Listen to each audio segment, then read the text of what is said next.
Na mga friend, ito naman tayo, no? Ang message natin sa ngayon ay ang message natin sa ngayon about sa atin mga mag-asawa, no? Kay ito kahapon hindi natin na-finish, no? Kasi kailangan ang ating time, ano man natin na hindi na tayo mag-over bala. Ito ang ating, ano, no? Na ang mag-create tayo ng quarrel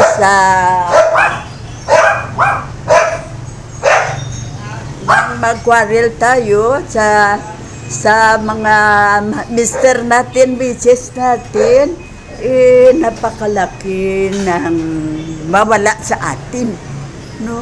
Kaya kung maliit o malaki man ang ating pinag-awayan, kailangan natin na masulba agad. At ang may kasalanan dyan, hingi ng tawad at baguhin ang hindi gawin ang hindi gusto ng isa't isa kung sino ang may kasalanan dyan. Yan, katulad ng nangyari sa kakilala ko na naawa ako sa kanya. Bakit naawa ka? Ito noon napaka ng grocery niya, no? At ang mister niya nang mahal siya.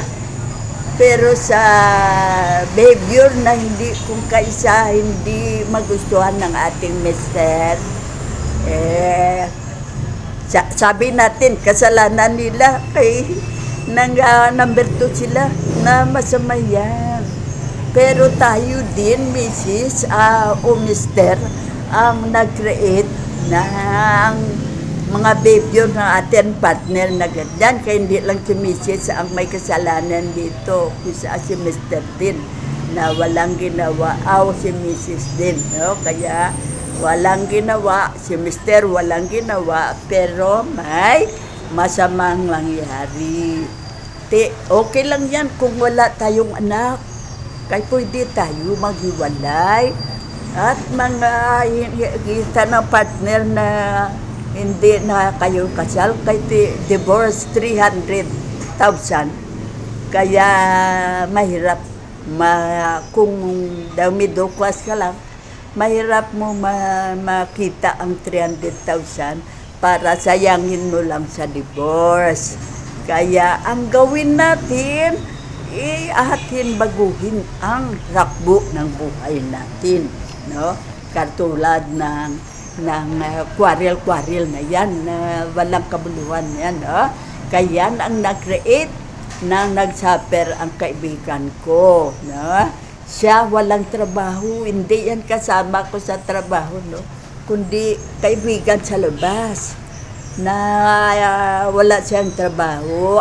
Ang kanya lang sa store o grocery ang pinagkunan ng makain niya at ng mister niya, no? Pero kung kaisa-isa maliit na bagay ng misi-misis pala away, no?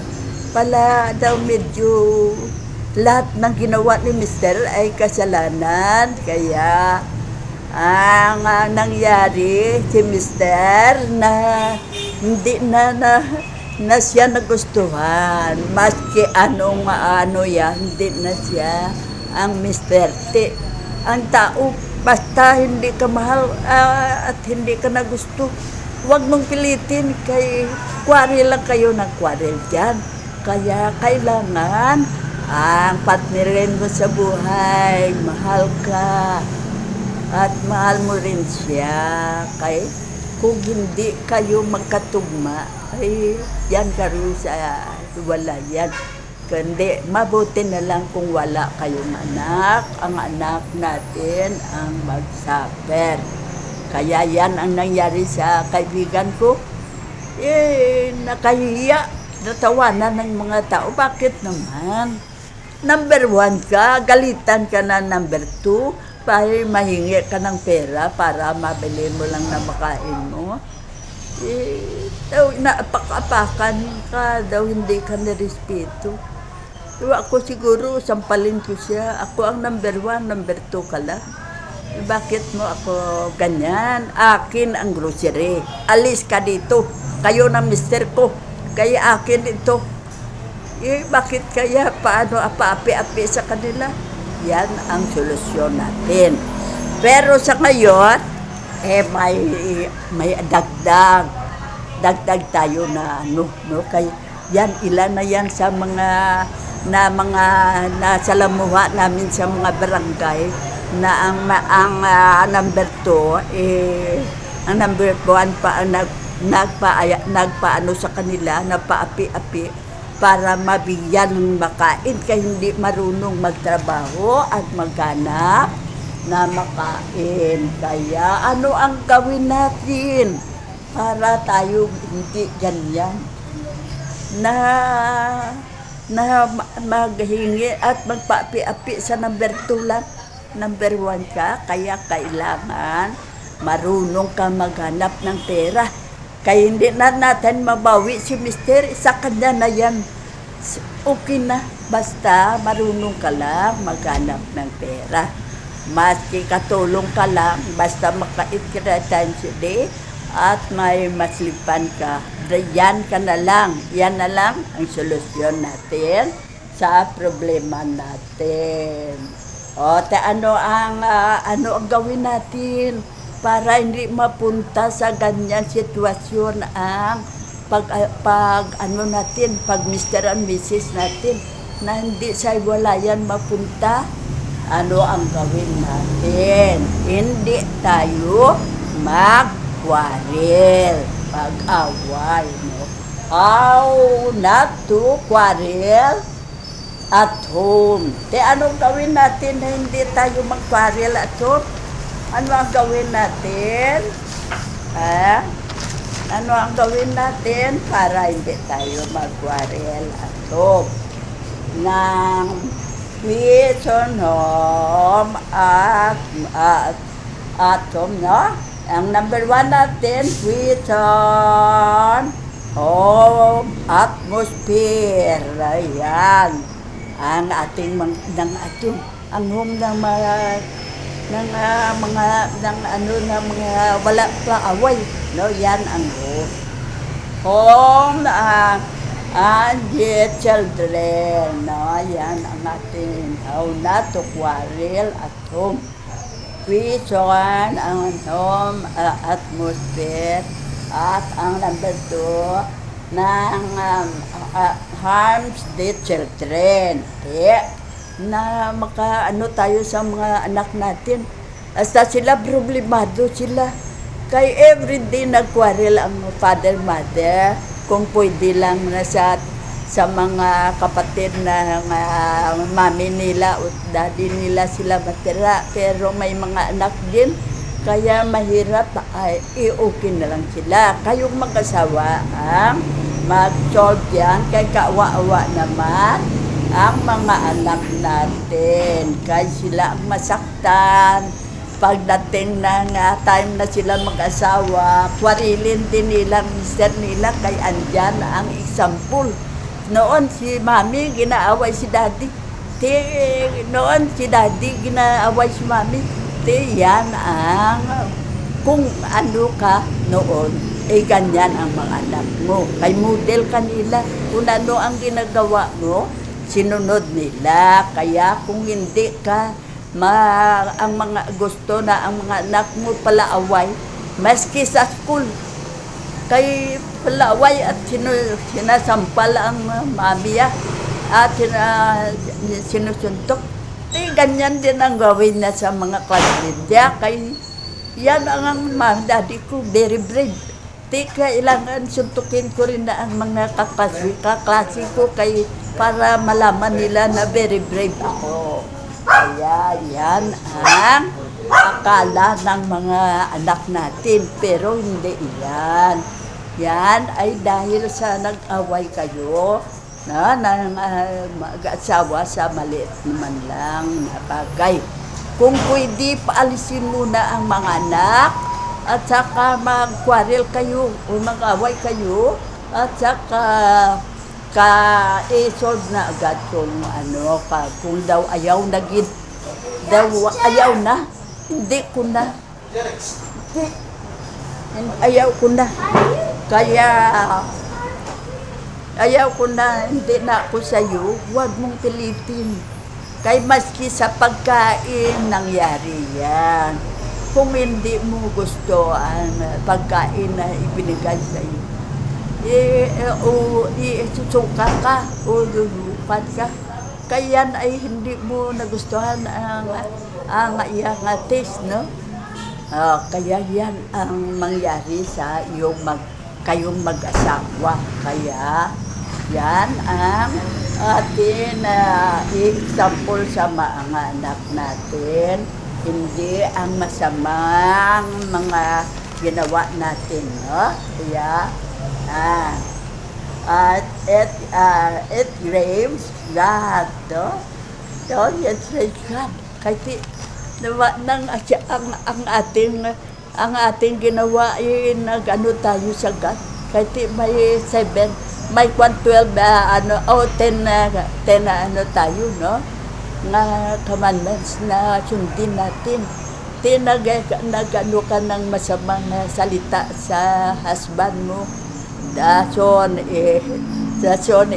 astel ka kay alis ka dyan, huwag ka pagkain. Nakaw ka ng money o nakaw ka ng makain. Yan, stay ka, na yan, no? Nang yan, mga dito sa atin, grapes God, no? So, pa, how to quarrel, no? Yan ang gawin natin, how to quarrel, no? How no to quarrel, wala tayong away. Yan ang gawin natin. Ano ang gawin natin na wala tayong away? Yan, refuse to provoke na. Refuse to provoke. That's one. Pag may problema, pray. Pray tayo.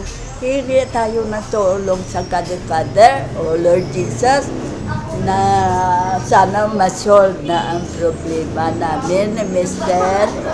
Kaya hindi ko gusto mag-away kami at maghiwalay. Kaya yan, may miracle na may magpunta sa inyo at mag-ariglo. Yan ang ating ma-solve na agad. At pag-solve, kamay kayong dalawa. Wala nang away, ha? Yan. May mga kaibigan dyan o kamag-anak na tutulong sa atin. That's all, pagid ang number 4 natin, do not dig a past heart.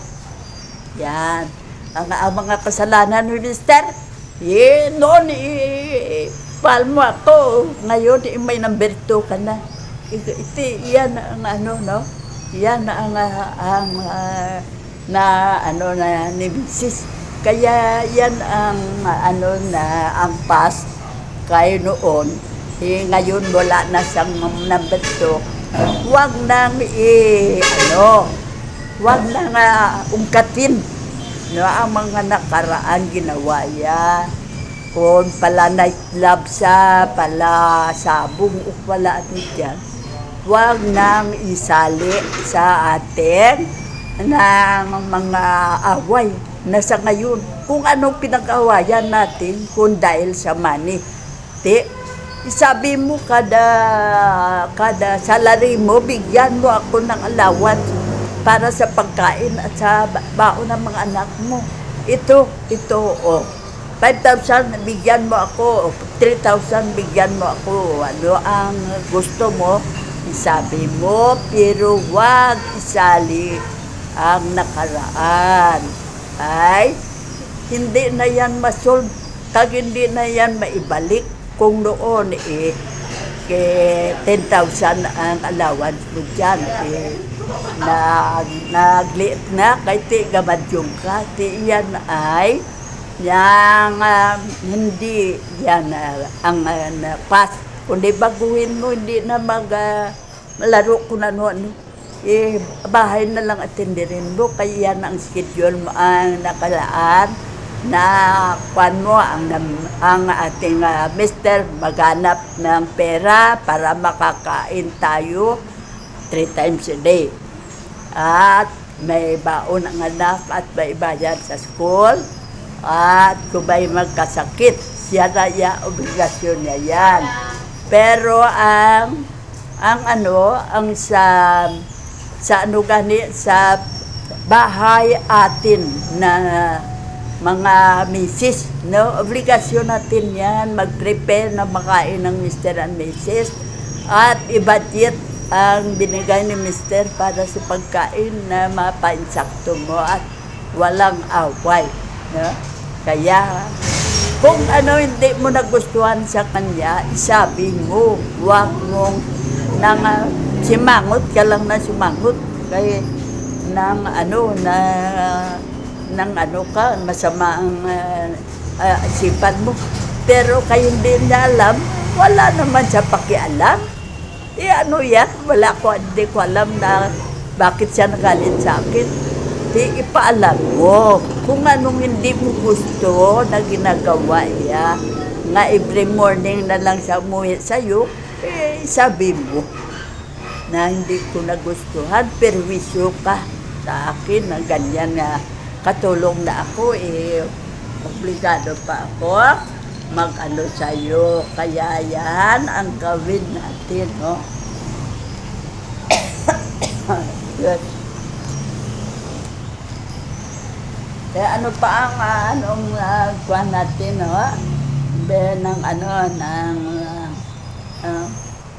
That's one, be free from demonic force, no? Kaya bakit tayo, no? I'm sorry, kaya nagkasako. Wala. Number 6 natin,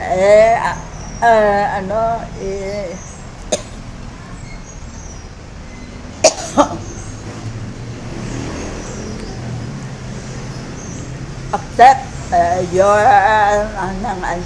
spouse,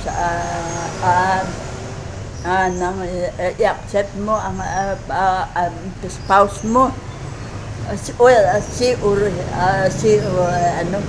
Kaya andyan na siya, Mr. and Mrs. mo na, accept mo na lang.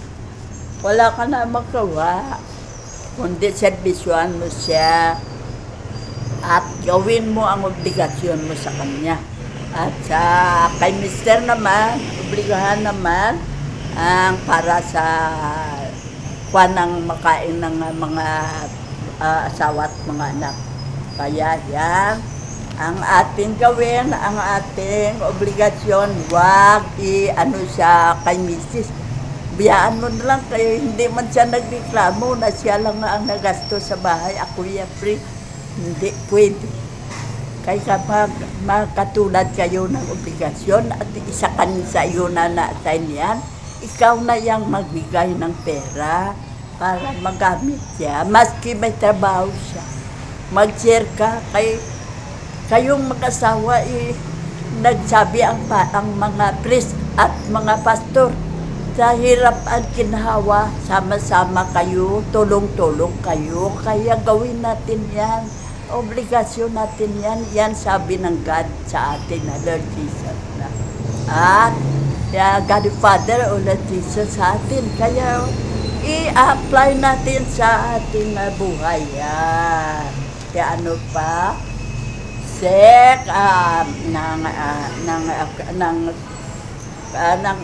Mag-check tayo ng kung may mga tayo ng mga may problema tayo, check tayo na ma-ariglo agad, no? Kung hindi natin kaya mag-asawa, punta sa barangay.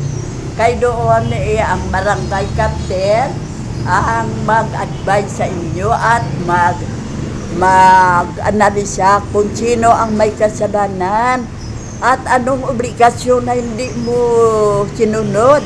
Obligahin mo, perma ka dito, nabigyan mo ng pera si Mrs. Para sa alawan sa bahay, perma ka. Kung hindi mo yan i-apply, i-bigay kay Mrs., sa jail ka punta. Ano sa'yo? Okay ka ba o hindi? Yan ang ating sampol.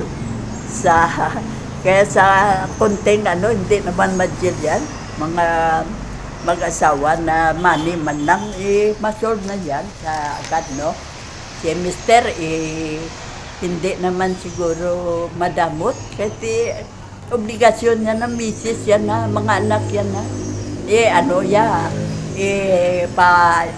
Okay. Kaya hindi ako mag-obliga ng obligasyon ko. Maghanap ka ng mister na iba at siya ang pagpakain sa anak ko at sa'yo na asawa ko, mabuti ba yan?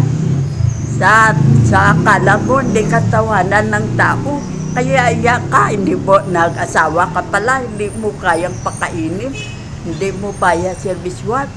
Kaya yan ang wag natin gawin. Kahit tayong mag-asawa, nagclown bala na tinatawanan ng tayo ng tao. Sino pa marespeto sa atin? Kahit tayo nga hindi nagparespeto. Tayo mga asawa, wala naman tayo respeto sa isa't isa. Para respetuhin anak ka ng iba. Kaya kayo ang huwag magpakita sa taong ganyan kayo. Maski gawin nyo ang sa pelikula daw medyo nang artistahin kayo. Kiss lang kiss. So na pagka-finish mo, kiwi baba. At wag nang mag na diyan na hindi na makalis, kaya na-stroke pa na. Wrong timing no. Kaya yan ang gawin natin, wag para natin ang quarrel sa bahay. Follow God, ang follow God ng order na. Promote tayo na harmony, no? Promote tayo na harmony.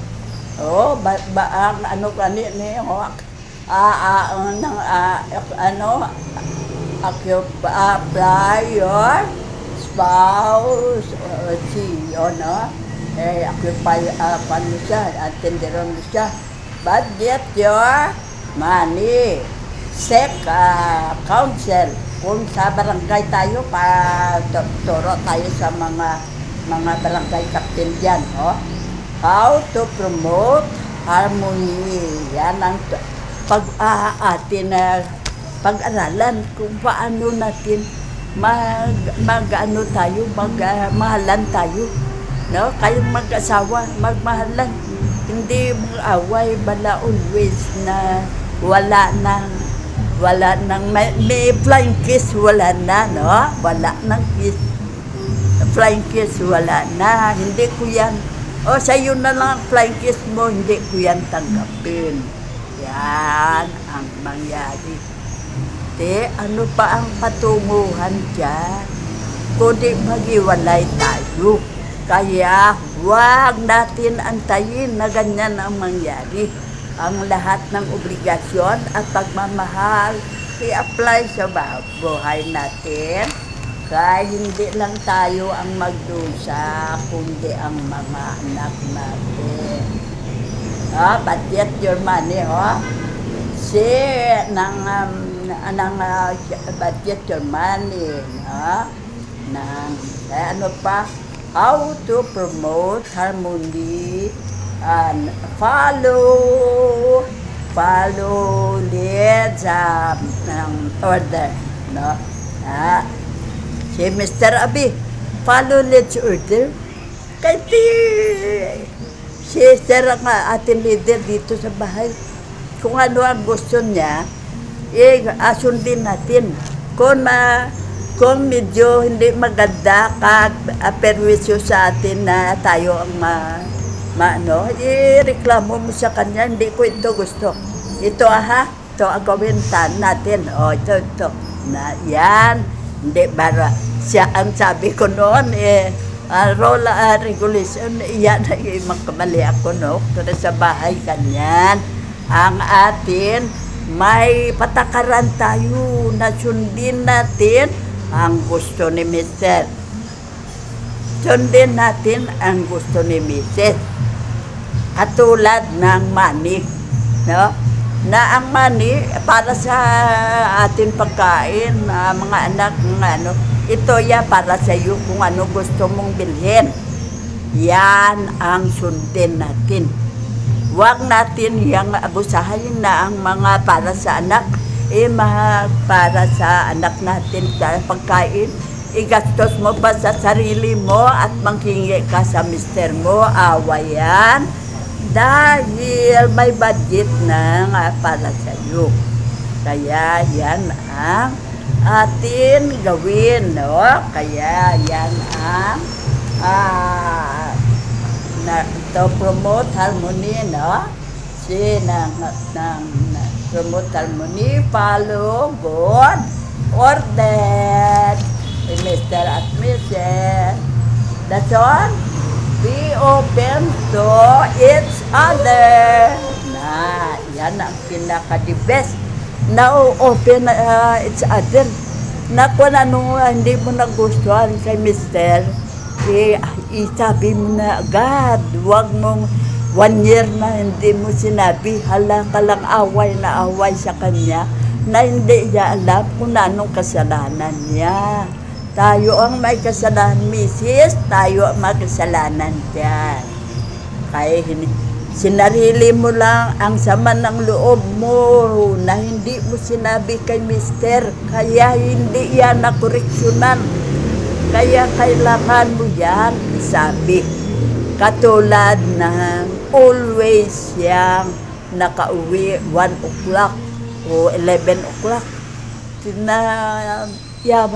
Kaantay sa kanya na ma-close mo na ang door pero hindi pa kay base uwi siya. Kaya yan ay isabi mo, huwag mo pasimangot kapag dating niya at saka pumunta ka sa bed mo. Kaya hindi na yan masolve. Hindi niya alam sa kasalanan niya pala yan na nag-uwi sa ganyang oras, na perwisyo pala sa sayo. Kaya isabi mo, kung anong hindian mo sa mister mo, isabi mo. Kung anong hinahindian mo kay misis mo, isabi mo agad para makoreksyonan.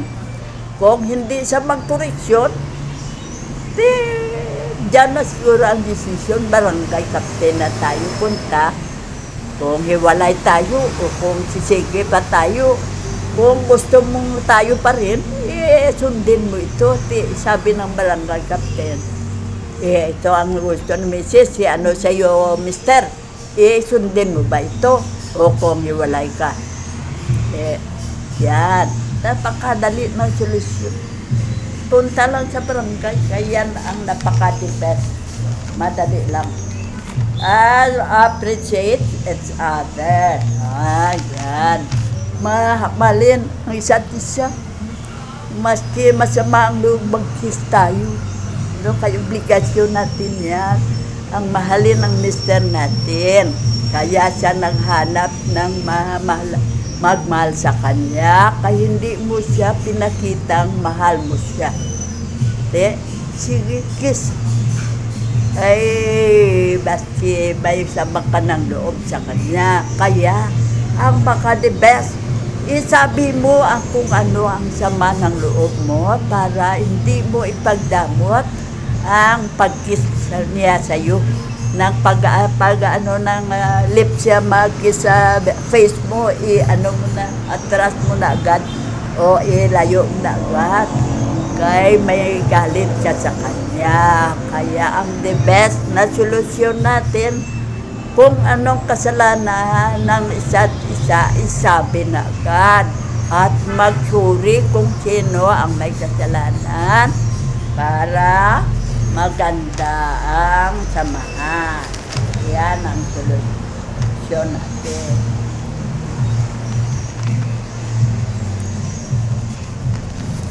Appreciate each other, and that's all, husband at wife should pray together, mag-pray tayo. Yan ang the best, ang God ang makatulong sa atin kung nanungingin natin na tulong kay para ang mga problema natin masolve agad. Andyan si Lord Jesus na ating kung sa whole of justice siya ang maghusga sa atin kung kasalanan mo ba, Mrs., kasalanan mo ba, Mr. Kaya mag-pray para matulungan ng God na ma-solve ang problem, Agree to what need be worded to that you call not quarrel. Kaya kung ano ang gusto sa isa't isa at ano ang kasalanan ng isa't isa, kung sino sila, maghihingi na ng tawad, At ano pa? Other what matters to both of you, each other. Ask each other what matter to both of you. Yan ang sabi ko sa inyo, na kung may sama ng loob ka, wag mong may kaibigan ako na ang misterya pala barkada, pala drink ng alcohol. Morning na nag-uwi, one sila. Daso nagsabi ang mister na gamitin ang kanilang sasakyan papunta sa malayong lugar dito sa Negros Occidental. Hindi si Mrs. hindi magpermiso. Kaya yan 1 month na walang nang hindi nagbatian. Yan, kung katulad na nangyari, may nangyari dito sa amin. Ito katotohanan, hindi na natin maibalik ang nakaraan. Bakit?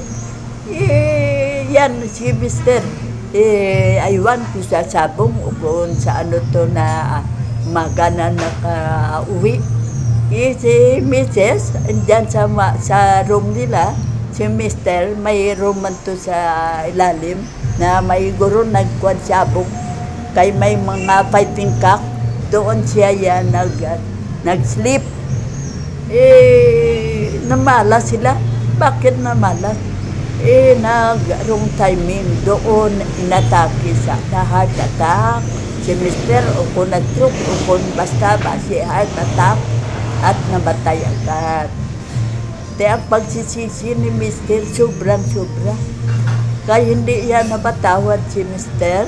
Antes ito mamatay. Kaya yan ang ating konsensya ay hindi tayo pag pikit mo palang mo na sana pinatawad ko na ang mister ko, at kung nasa tabi ko siya, nadala ko pa sa ospital at hindi siya namatay. Kaya yan ang gawin natin. Maski anong away natin, huwag natin iwalay si mister sa tabi natin. Kaya andyan na hindi ba si may isang artista dyan na namatay sa bangungot. Yan, hindi mo alam. Nakakain siya doon sa pinagsabungan niya at busog na busog siya at lasing siya.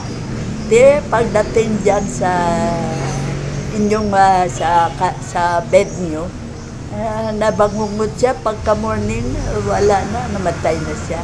Kaya yan, kailangan sa gabi pa lang sulbahin na natin ang ating problema kay hindi natin alam kung kailan tayo kunin ng God o kunin ng Jesus dito sa earth. Kaya, God the Father, kasi ang nag-create sa atin na mag-atira tayo dito. Kaya, yan, ang conscience mo malinis. Kaya wala siya, walang kang kasalanan. Kaya, mga friends, yan ang gawin natin, ha? Sinsya na kayo, ilang araw ako. Hindi na kami-sense dahil dito. Hindi ito flu, matagal na ito. Hindi naman napa-x-ray ako, hindi naman walang TV. Ordinaryo lang. Kaya, salamat mga friend, ha? Kaya, ang advice ko sa inyo, i-apply natin sa ating bahay ang message natin ngayon para hindi tayo maghiwalay at malinis ang konsensya natin kung may mamatay manggit isa't isa na napatawan na natin ang mistake natin o mistake natin. Kaya mga friend, thank you na lang. Doang cup ko. Sorry. Thank you very much at pakikinig. Love you.